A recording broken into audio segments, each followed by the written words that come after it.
Imagine a disoriented candidate just outside the lodge door, waiting patiently to gain admittance to the oldest and most prestigious fraternal organization in the world.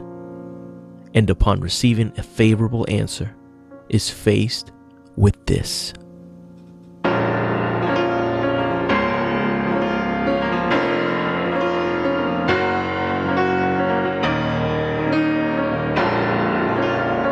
Today on the Winding Stairs Freemasonry Podcast, Masonic Ritual music.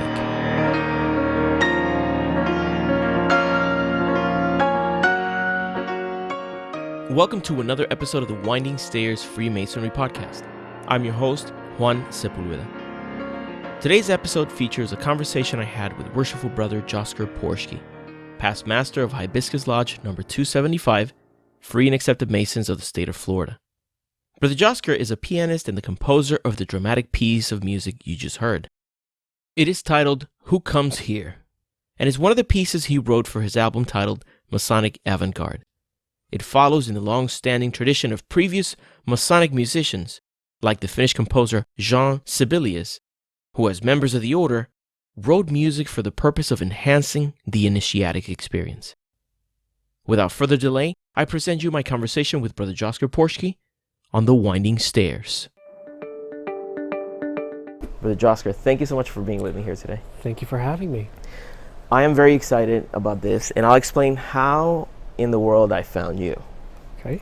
I haven't told you this yet because I wanted to share this in person. I was at home working on my dishes. I was cleaning dishes, do my thing, and I had recently watched the documentary on Netflix called Inside Freemasonry. And there's a song at the end called So Mote It Be. So mote it be, so mote it be. Shout out to all my brothers through Freemasonry. Let's meet on the level. I earned 3 degrees, had to kill me cause they couldn't get my secrets from me. So mote it and I didn't know who sang it. I didn't know much about it, but I have an Amazon Echo. And I said, Alexa, play So Mote It Be in Amazon Music or something like that. And then your song came up. And I'm like, this is definitely not it. And I'm like, I look and I'm like, it is called So Mote It Be. And I start getting into it. I'm like, wow, this is very good. And I start listening and I'm like this has to be some conspiracy theories that, just thought, let me just put together something that I read about. And then I opened the album and I start seeing all the titles of the pieces. And I thought, oh my God, this is probably a legitimate brother. So I finished doing what I was doing and I start looking for information, and I found you on either Instagram or Twitter, one of the two. And I'm like, let me first ask, are you a brother? And to my surprise, a couple of days later, you responded. And I was very happy about it because as I listened, I was attributing some real Masonic things to what I was listening. So I really appreciate you being here with me. It's very serendipitous and exciting that, Yeah, that's really amazing to hear. So it was fun. I thought, wow, what are the chances? And of course, another coincidence is that shortly after your reply, you were going to be in my neighborhood pretty much. Yeah.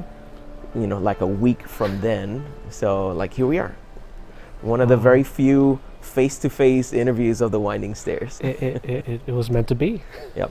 So I wanted to start by asking you about where you are today as a musician. Let us know a little bit more about how you got to where you are as a musician today. As a musician, wow. Where do I start? I mean, I've been playing since I was 5, and I've taken continuous private lessons throughout my whole life. I've had private tutors. I've performed at different recitals, at different concerts and orchestras and such. But my real passion had always been writing and composing. And that's really where my passion really lies. being able to project what I feel onto music. And that's what I still try to do to where I am now. Nice. And how does that look for you? As an artist, I'm very curious about the studio time. Is composing something that is part of you on a daily basis, or do you sit down ever so often? How does that look for you? A lot of the times when I do sit down, something just falls right there on the piano, and it can take me hours. Other times, I could be just on my day just doing my own thing, and then a melody comes up, and then I have to write it down, jot it down, or then go back and work on it. So it really varies. There's not really just that one time, but then when I get that big inspiration, I can't stop. How often would you say you sit at the piano? Oh my gosh. I mean, not as often as I should, but then again, it varies from time to time, because providing on what I'm writing, I can get something very quickly, and it could just take an hour. Other times it could take a whole night. And I tend to work better at night than I do. So, I mean, it can range between an hour to even 4 hours. The album that I discovered on my serendipitous dish session, all the titles were pertinent to the 3 degrees in Masonry. Yes. And can you give me an idea on how that collection of songs materialized? Sure. It's interesting because before I had not intended to pursue it just like that. When I first started my Masonic journey, I had become a Master Mason, I think back in, I want to say it was 2011. And it was, I think, just a few days after my birthday, my 21st birthday. And once I became a Master Mason, I wanted to be proactive in the lodge. I wanted to definitely give back and to keep things going and to really participate. And I had found out, wow, you can be a musician in the lodge. How great. I was a musician, I was assistant musician.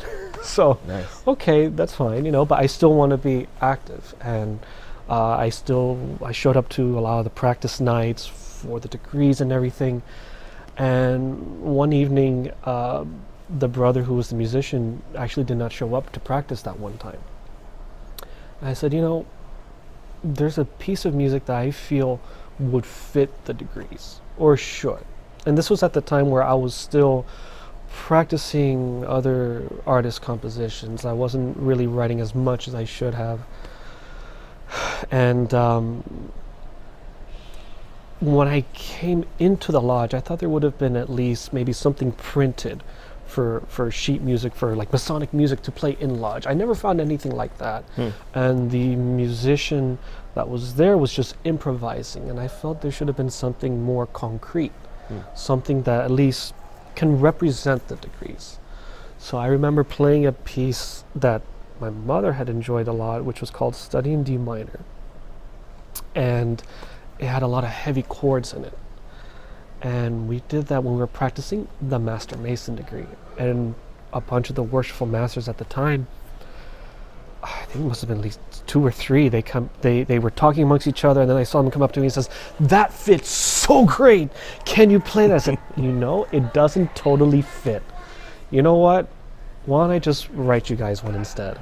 Oh, wow. And that's how it began. And the piece that you found, which was So Mote It Be, was the first piece I wrote for the lodge. Oh, how cool is that? So, and it was an ongoing process, because at the time I didn't have the iPad to write anything, so I was handwriting everything.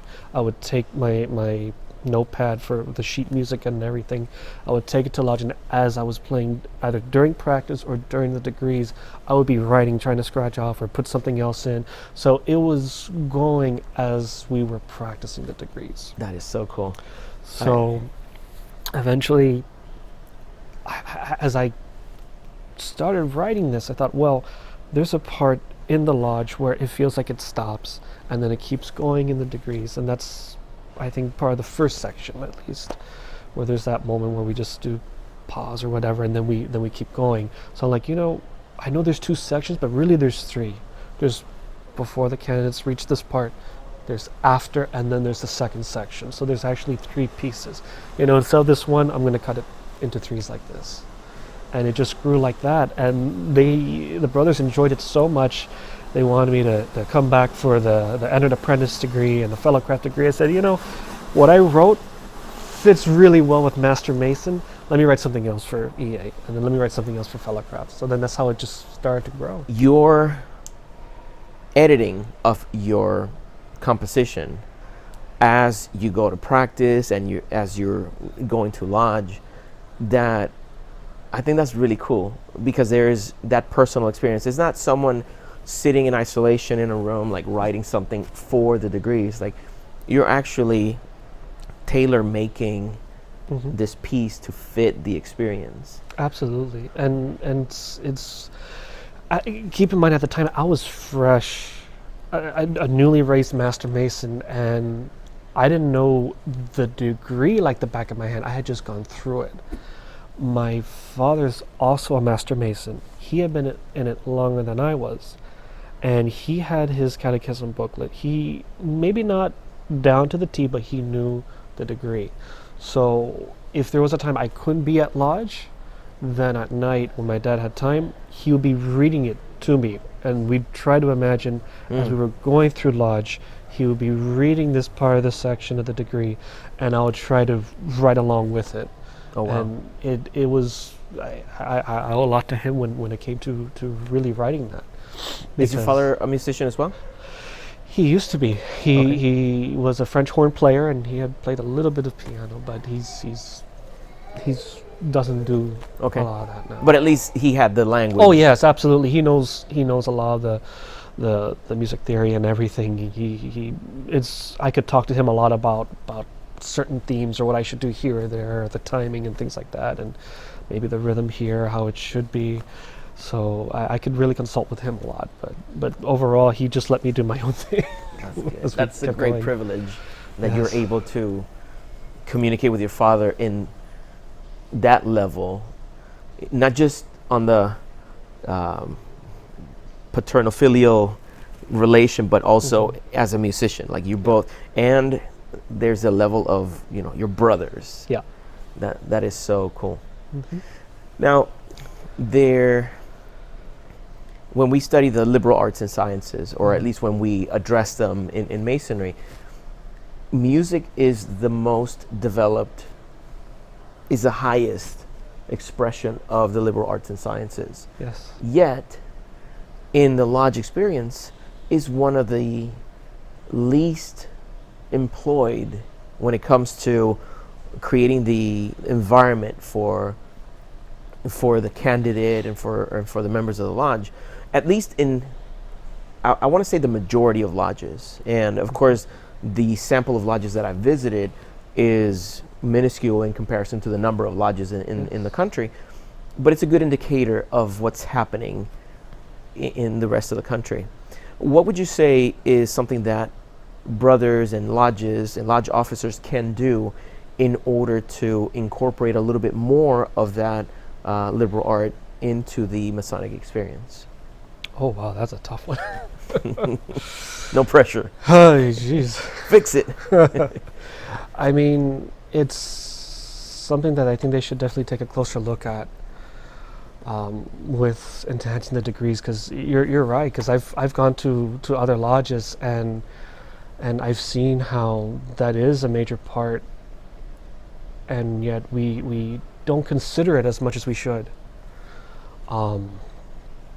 And it's amazing how we've had brothers travel to our lodge and hear that music there, and it just leaves a lasting impression where you just want to keep coming back. And it's something that may seem minor to a lot of brothers, because it's the main focus is really just the degrees and nothing else, but it just enhances so much more. Definitely, we got to consider having musicians in the lodge. Now, how would you feel though if a lodge, let's say a lodge, because of the geographical location or the composition of the members, they don't have access to a musician that is skilled enough to work as a musician and not interfere in the harmony of the lodge. Right. Because there's a big difference between an amateur musician and someone who actually knows, who can really enhance the situation. And that was part of that was a reason I really wanted to record the music as well. The music may not go exactly down to the T of how we go through the degrees, because that's why it's even better to actually have a musician there, because there are parts where I do repeat certain phrases, because keep in mind the degrees, it's a live show when you get right down to it, and a recording is great. It's great to have there. That will help lodges who don't have a musician there, but they're going to have to really analyze the music and know when the parts come in, and know certain sections to repeat to go along with the brothers actually performing it in the degrees. So I really wanted to work on recording maybe a more in-depth version of the pieces I've already recorded, where a brother can probably repeat just a certain track, and then when they reach this point they can switch and keep going. You know, that's interesting. That'd be really great to do. Cause, Go ahead. No, because that would be something where, you know, I realized going back and replaying a lot of the pieces, I didn't think they were that difficult than what I actually wrote, because I wanted to keep something where it's unique, yet pieces that the brothers can play. But as I've realized too, it may not be as easy as for some brothers to play. One thing I've seen, and we had this in my lodge, our musician, I think he had some health issues at a period of time, and we didn't have another musician, so we had to, I want to say improvise, but this was no improvisation. This was a very determined action by a brother, Brother Manny Lozada, who is he's a very active member of the Masonic community in our area, and he actually had a Bluetooth speaker where the piano or the organ is in the lodge, and he had a playlist on his iPhone, and not during the degree, but this was during a regular meeting, right, when we presented the flag, during the prayer, during different areas. He had music that he had selected, and he would play them. He could control the volume of it because he's doing it from the phone. Oh, absolutely. And I didn't know who was doing it when I first noticed it. Right. And I thought, wow, this is so perfect. Like, whomever's doing this is super slick about it. I couldn't tell who was actually cueing the songs or anything, but it made such a difference in the meeting. Yes, it does. Especially, like, for the brothers that listen to my show, they know I complain a lot about there not being enough Masonic education in the lodge, and that we get bogged down by the minutia of administrating the lodge and the minutes and all that kind of stuff. But even if the lodge had no Masonic education, there is great meaning in the words during the opening of the lodge, during the prayers, during certain moments in the meeting, that if you accompany those with music, you perhaps are able to put the members in a state of mind in which they can be more receptive to the value of what's being said. Absolutely. Because these meetings, they're pretty much the same most of the time. Yeah. And you can imagine hearing the same kind of words over and over. Like, an example would be the Pledge of Allegiance. I guarantee that you've been somewhere where the Pledge of Allegiance is recited, and you have people that are reverent towards it, and they are really paying attention to what they're saying, and they feel patriotic, they feel united with the rest of the people. Meanwhile, you have other people who, like, they just want to get this over with. Yeah. And they're not in the mindset, and they'll even say play ball at the end of it. Wow. Oh, that's a new one for me. Oh my God, that's an old one for me. Oh man, I can't stand it. But anyway, I digress.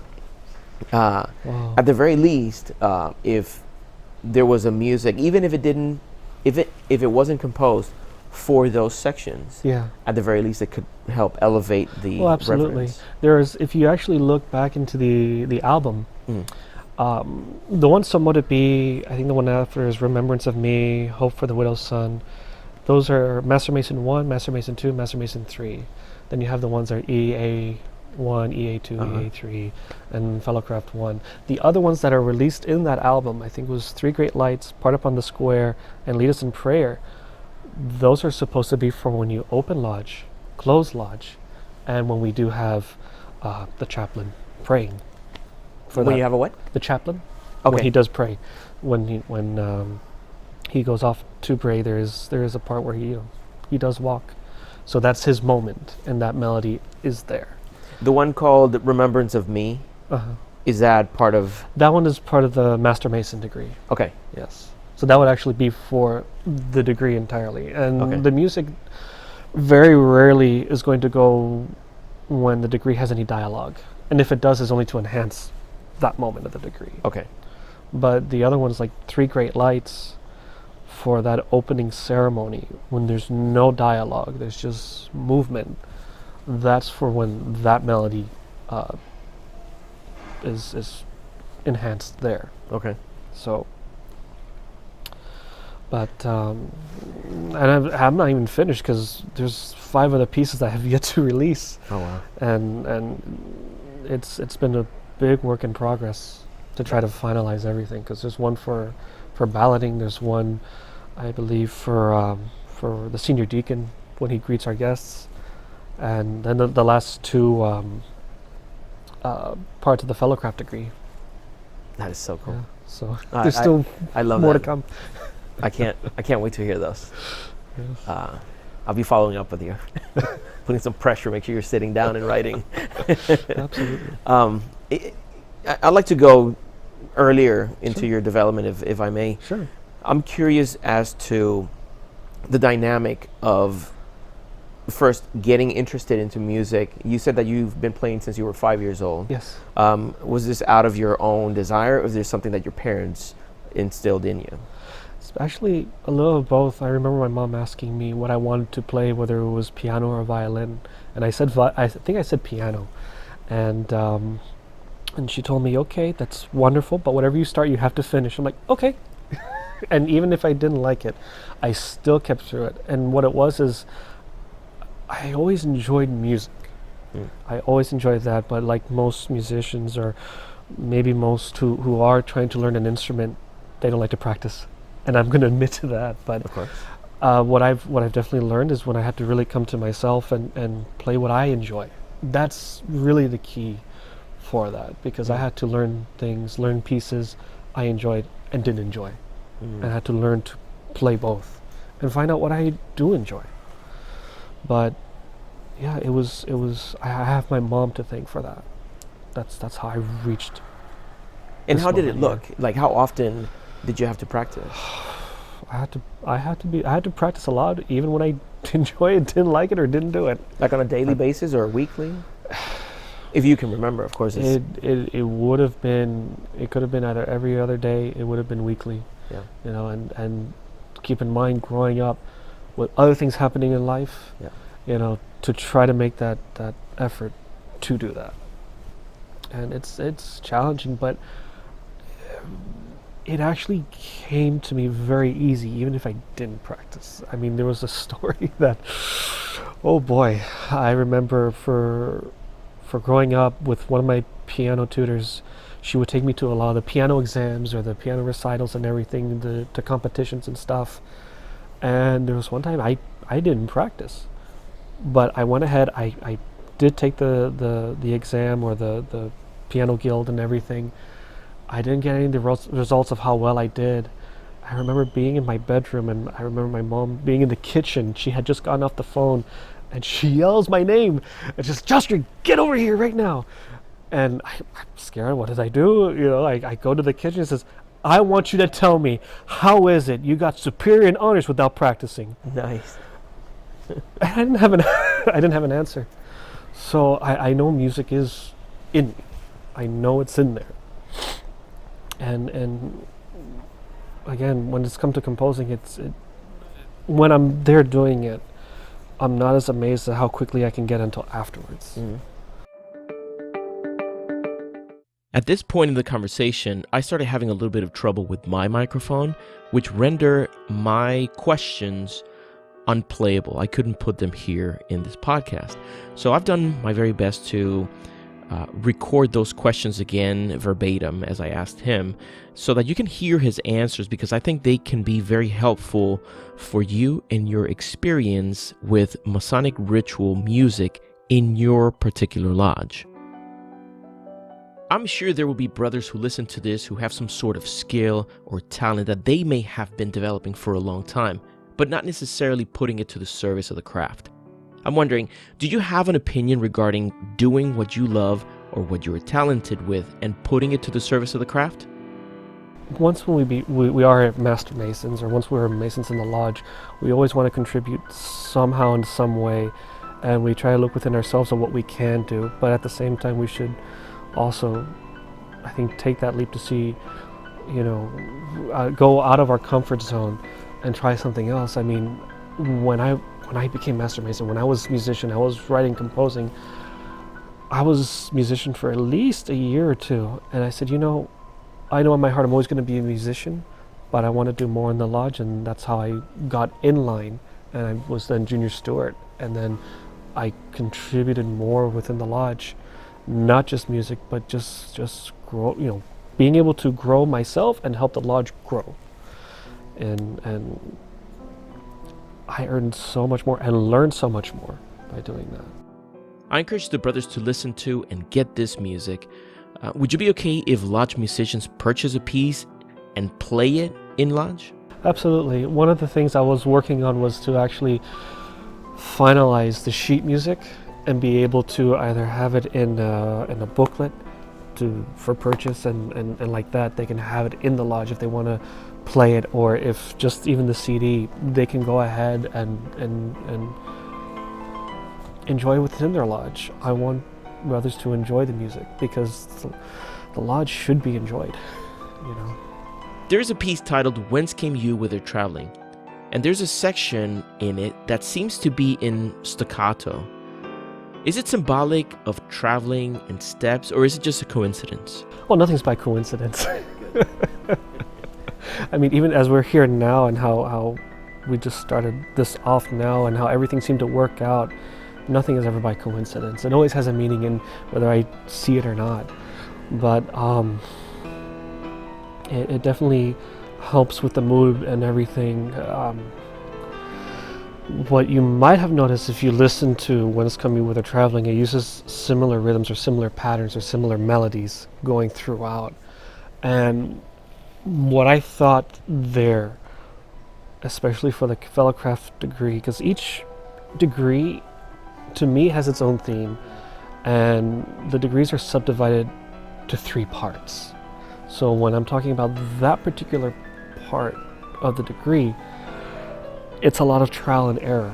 And what it is whether you're a Mason or even just a regular human being, just someone Mason or non-Mason, we're going to go through things many times. We're always going to go and have that same test before we actually pass it.